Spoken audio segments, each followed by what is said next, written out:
What's up, everybody? I'm Cindy Goodman, and in today's Daily Fix, Cyberpunk's patch doesn't work as intended, a new Knights of the Old Republic, and Hitman 3's first level done in 8 seconds. Roll the thing. Cyberpunk 2077 got its much anticipated 1.1 patch that offers performance improvements, crash fixes, and more stability related changes. Yippee! But not too long after it dropped, players noticed a new potentially game-breaking bug that had been added too. The bug centers around the Down on the Street quest, where Goro Takamura is meant to close the quest in a phone call, but players on 1.1 have now found that Takamura can call, but never actually begin speaking. Because Down on the Street is a key quest, this bug basically stops the story. Not ideal. CD Projekt Red says it's now looking into the issue, but in the absence of a hotfix, they've offered a workaround, which can be found on its support site. According to their guide, load a game save before Takamura and V leave Wakako's office, finish the conversation with Takamura outside the office right away, and right after the finished conversation and when the quest was updated, skip 23 hours. See if the holo call triggers and the dialogue with Takamura starts. We don't yet have a timeline for the full fix, but I'd hope and imagine that we'll see a hotfix sometime soon, given the potential for how game-breaking the bug is. And if you don't have a save prior to the bug to load up on, unfortunately it seems like you'll be playing a different game until the hotfix. That game's called The Waiting Game. So unfortunate. And hopefully not a sign for things to come as CDPR looks to get Cyberpunk cyber patched and back on track. And that next gen update comes later this year. I don't have anything new to add to this conversation. You've heard me talk about Cyberpunk a lot.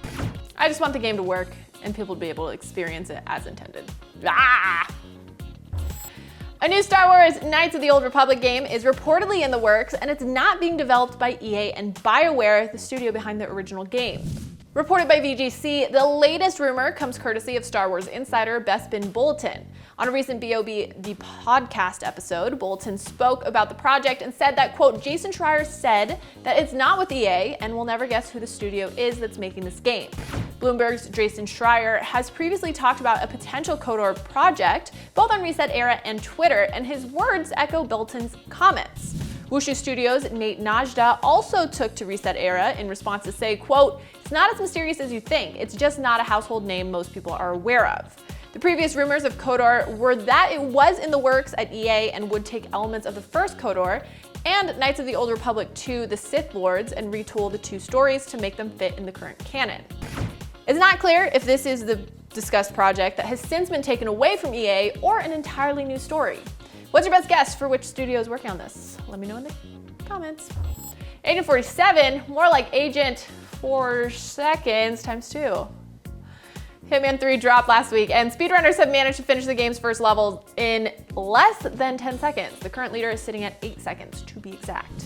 The Dubai assassination mission on top of the world can be beaten incredibly quickly because of the position of the two main targets at the start of the level.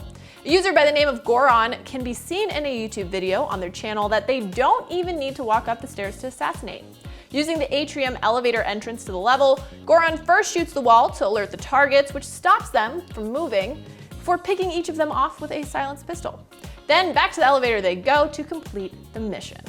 And perhaps equally impressive, folks have managed to complete Dubai in less than 20 seconds while staying completely hidden, which brings about the Silent Assassin accolade. A user by the name of Goulet does it in just 17 seconds by using a silent sniper, pinging walls to draw the targets into the crosshair. Meanwhile, I'm still milking the Dubai level, taking in just how incredibly massive it is and following all the stories and whatnot. Seriously, such a great game. Say what you will about this reboot and Hitman 2016's episodic release, but I absolutely love this trilogy. Amazing. Bravo. And that's your Daily Fix. I'm Cindy Goodman. I hope your day is as awesome as you are. Now that you're all caught up in the news, check out our video that explores if Godzilla is the bad guy in Godzilla vs. Kong, which was a question I had when I watched the trailer yesterday.